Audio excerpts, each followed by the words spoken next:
I remember when I was a kid, all you had to do was show up at school. There was no preparation really. It was just the parents had, their job was to get the kid to the school building alive, and that was it. And now it's very different.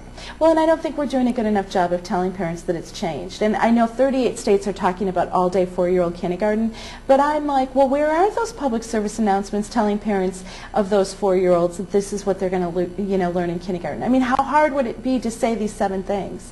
And you could even do it in a catchy manner that if you just tell the kids of a 4-year-old, have you learned your colors? Do you know your shapes? Can you count to 100? Do you know the alphabet all mixed up? I mean, we could do a little jingle to it, and if you tell the kid this, I do it in classes all across the country where I'm talking to parents and kids inside this school, and I'm usually talking to the 4-year-olds to get them ready for kindergarten. And I'm saying, make sure you're working with mom. Say, Mom, I need to learn how to count to 100. And they'll turn to Mom, Mom, we need to practice on counting to 100. Mrs. K said we need to know 100. And so they'll start practicing. And you can do that driving. You don't have to be sitting in front of a book to learn. And just shapes and colors as you're driving on the way to school or after school or just in your yard. What's green? Well, today we can say the grass. A few weeks ago maybe it would have been brown, but there's so many learning opportunities, and it doesn't have to be in front of a book. But a book is good. I definitely recommend people need to read at least 10 minutes a day, because once they get to kindergarten, kids have to keep a journal in many of our kindergarten classrooms across the country, and they have to mark down those 10 to 15 minutes that they're reading. Wow. I remember my first day of kindergarten. I was scared to death, and so was my mom. And I think part of it was we just didn't know what to expect, and these books actually help prepare both kids and parents for here's what you need to know.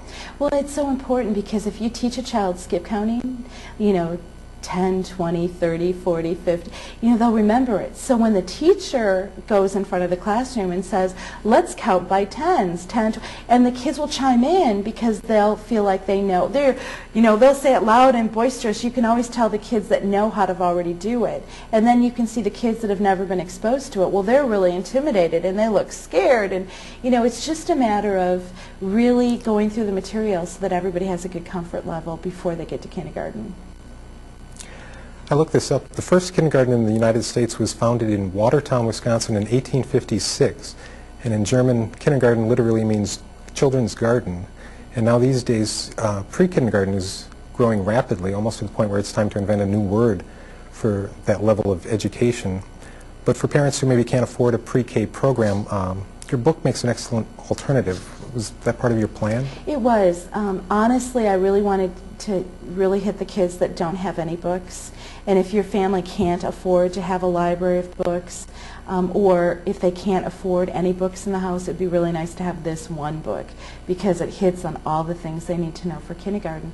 But again, I think we need to do more of a job of explaining to people, if you don't have the money, we have such a great library system in our country. You can go to any public library and you can check out books. These books are in the public library systems. You can ask for them to be brought in. They're available in I think we're in 600 libraries across the country. So it's crazy, but really a library is free. There's a lot of bookmobiles that come to different parts of the area. Definitely, reading can be free.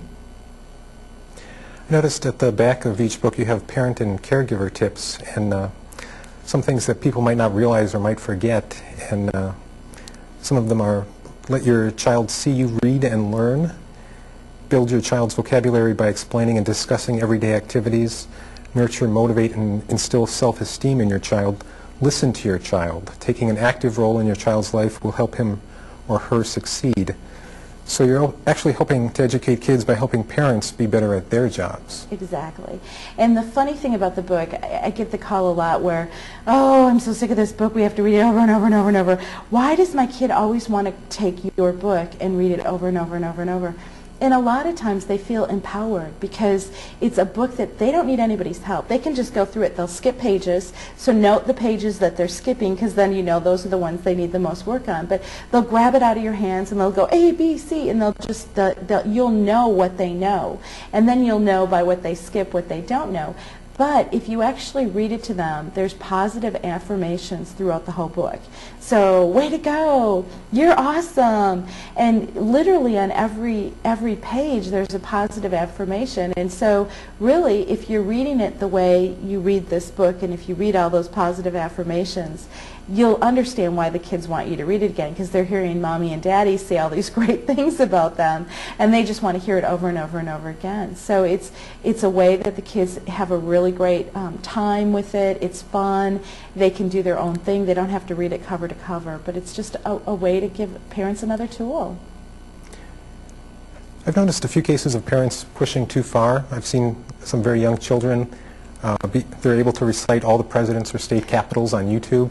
Is there too much in terms of education, early education sometimes? Well, I think every child's different. I think if they really are sponges and want to know this stuff, then by all means, if it's their passion and if it's truly what they want to do, then I definitely say feed them more, feed them more, feed them more. Kids are like sponges. You can tell when they want to pull back, and I think you need to respect that if they do, because you don't want to push too hard. It's kind of like with potty training.